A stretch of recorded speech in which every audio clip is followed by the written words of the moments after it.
ان چار ائمہ کی تقلید کی جاتی ہیں وہ کون سے امام ہیں، اور کیا ان چاروں کی ہی تقلید ہو سکتی ہے، کسی اور کی نہیں ہو سکتی؟ بعض لوگ اس پر ہو سکتا ہے کہ سوچتے ہوں کہ کیا ایک ہی شخص چاروں کا مقلد ہو سکتا ہے یا نہیں۔ دیکھیں، حقیقی جو حکم ہے وہ ہے اللہ اور اللہ کے رسول کی اطاعت کرنا۔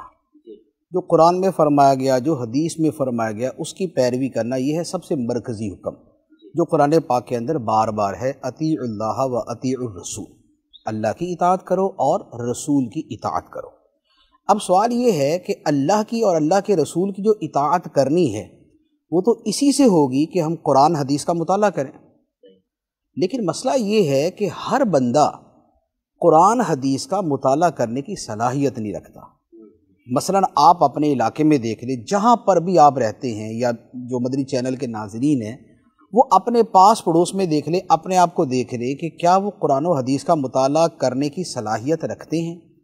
کیا اپنی زندگی کے ہر مسئلے کو قرآن و حدیث سے خود نکال سکتے ہیں؟ بھئی لوگوں کو عربی نہیں آتی، لوگوں کو قرآن پڑھنا نہیں آتا، تو وہ کہاں سے مسائل نکال لیں گے؟ تو اس کا مطلب کیا ہوا؟ اب یہ قرآن کے ایک اور حکم پہ عمل کریں گے، وہ حکم ہے فَاسْأَلُوا أَهْلَ الذِّكْرِ إِن كُنتُمْ لَا تَعْلَمُونَ، کہ اگر تم نہیں جانتے تو علم والوں سے پوچھ لو۔ اب جو علم والوں سے پوچھنا ہے اور یہ سمجھنا کہ علم والے نے جو جواب دیا ہے میں اس کی دلیل کی طرف نہیں جاؤں گا کہ نہیں بھائی آپ کی بات پہ تب عمل کروں گا، پہلے مجھے آیت سناؤ، پہلے مجھے حدیث سناؤ،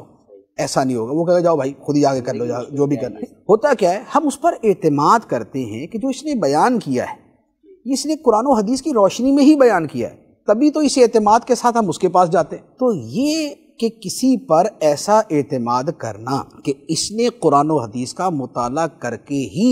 مسائل کو نکال کر ہمیں جواب دیا ہے، اس کا نام ہے تقلید۔ تو یہ تو ایک بڑی لاجیکل چیز ہے کہ آپ یا تو آپ خود اتنا مطالعہ کر لیں، اتنا پڑھ لیں آپ کہ اگر مثال کے طور پہ 1,00,000 حدیثیں ہیں وہ آپ کو ساری آتی ہوں، پورا قرآن اور اس کی پوری شرح آپ کو آتی ہو، پھر احادیث میں بظاہر اگر کچھ آپس میں مقابلہ نظر آئے، تضاد نظر آئے، وہ بھی حل کرنے کی صلاحیت ہو تو مرحبا جناب۔ لیکن اگر آپ یہ نہیں کر سکتے تو بھائی عام بندہ کیا کرے؟ وہ کسی سے ہی پوچھے گا۔ وہ جو کسی سے پوچھنا ہے وہ کیا خود اپنے علم سے نکال لے گا، یا وہ بھی اپنے سے کسی بڑی شخصیت کو دیکھے گا کہ یار اس کا فہم، اس کا علم، اس کا مطالعہ، اس کی دین کی سمجھ مجھ سے زیادہ ہے، لہذا میں اس کے کہنے پہ چلوں۔ تو مجموعی طور پہ یہ ہوا کہ دین کے اندر وہ ہستیاں